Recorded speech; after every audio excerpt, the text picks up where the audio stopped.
Good morning. Postal Telegraph Theater Guide is on the air, bringing you the news, highlights, and interesting personalities from the amusement world.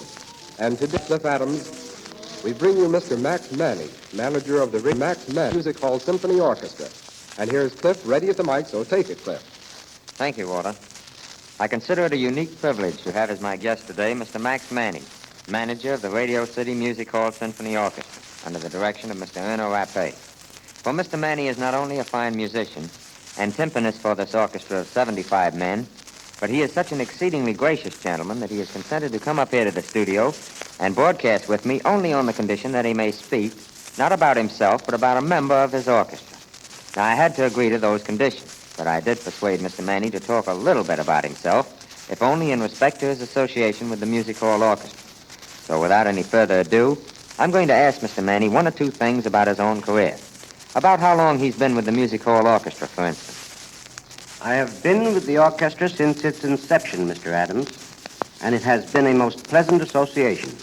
As you mentioned, I myself am the timpanist or kettle drum player, or as it is sometimes referred to, the boom-boom player, because in the minds of most people unfamiliar with symphonic orchestras, the kettle drum or timpani is the big drum used to produce those deep-throated boom-booms that they hear rising above the sound of the other instruments. How true that is, Mr. Manny.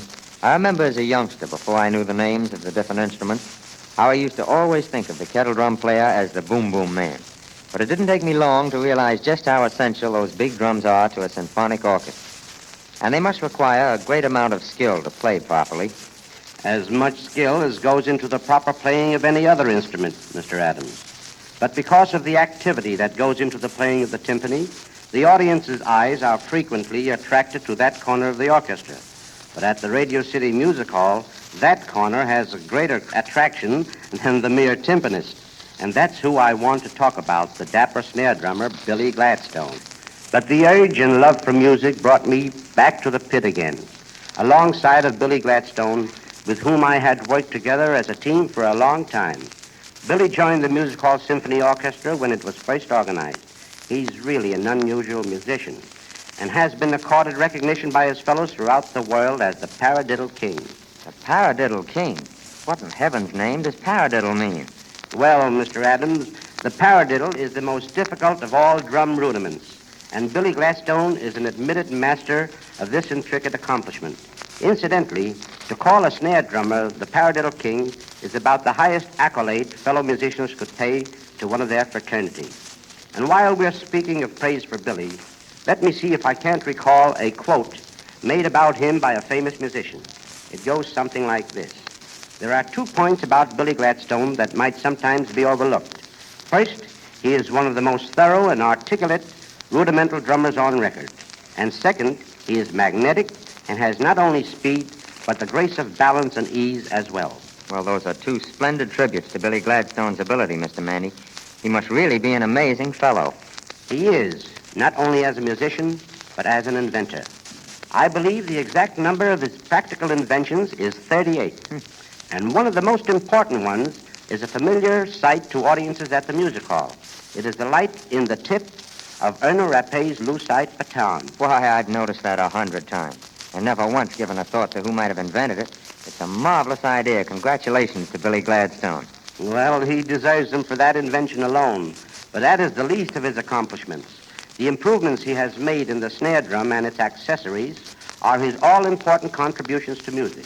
With his many inventions for traps, he has made possible the vital place that the traps occupy today in modern swing music. Well, why is that, Mr. Manny? Because without them, no swing drummer would be able to meet the demands made upon him by swing composers.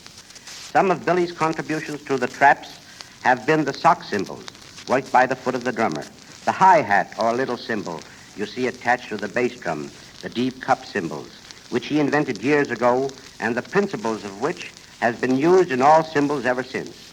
Then, in respect to the vibraphone, which, as you know, is rapidly becoming a much-used swing instrument, he has invented the damper, which enables the performer to control the vibration of the vibraphone notes to be stopped at any desired time immediately. Then also on the vibraphone, Billy Gladstone has perfected the automatic self-starter. These are some of the inventions that this young man has given to music. inventions which have broadened the scope of the real musician. He certainly deserves all praise, Mr. Manny, particularly so as, well, so much of his work must go unnoticed by the general public. Now, I've been long interested in music, both classical and modern, and yet until the other day when I first spoke to you about this broadcast, I had never heard of Billy Gladstone. So do tell me some more about him. His inventions musically have not always run to music. There is the rather well-known Gladstone key case, a very unique, compact for carrying keys comfortably, and even a doctor's surgical tongue depressor. But here's an oddity. When Gladstone was a youngster, he was a cash boy at a famous department store. Now that department store is selling the Gladstone key case. Well, versatile is certainly the word for Gladstone. But tell me, when does he find time to invent all these things? He gets his ideas while working in the pit at the music hall, and I'm afraid he misses a beat once in a while. When he gets a particularly brilliant idea, I've got to watch him. First thing you know, I might find his drum playing by itself. You couldn't call that poetic license, could you? But in Billy Gladstone's case, I'm sure it's permissible. But what are some of the other musical inventions of this Billy?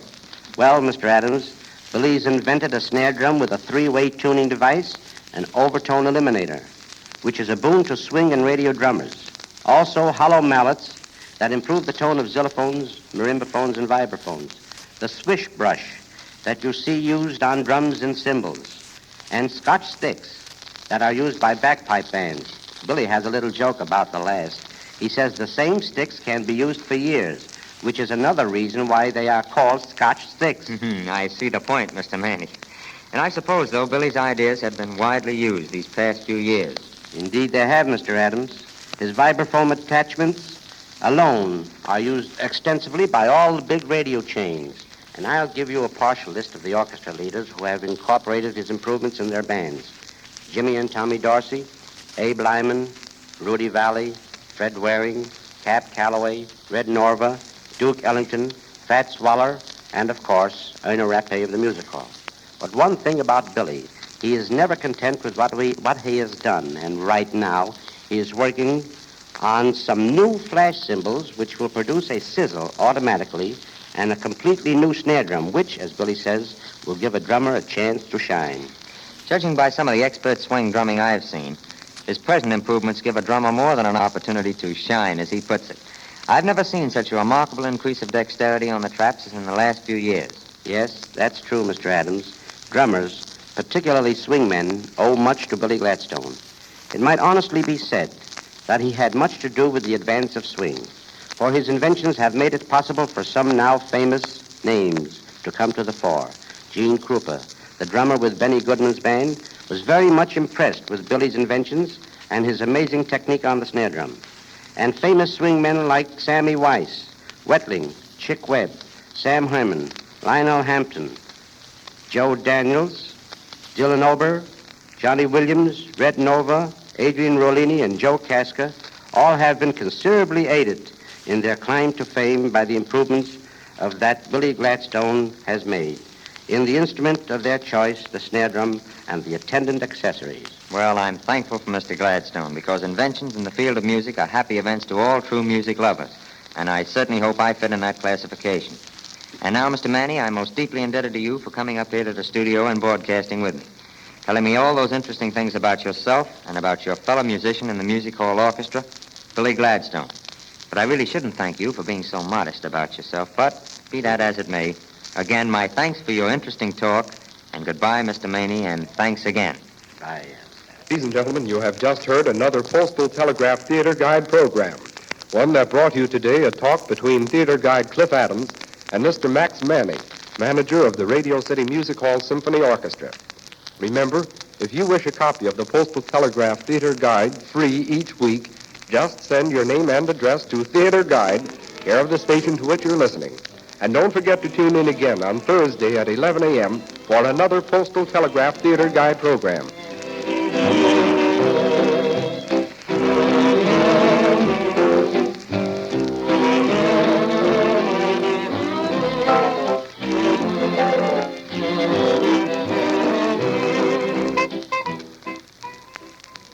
This is the New York Broadcasting System.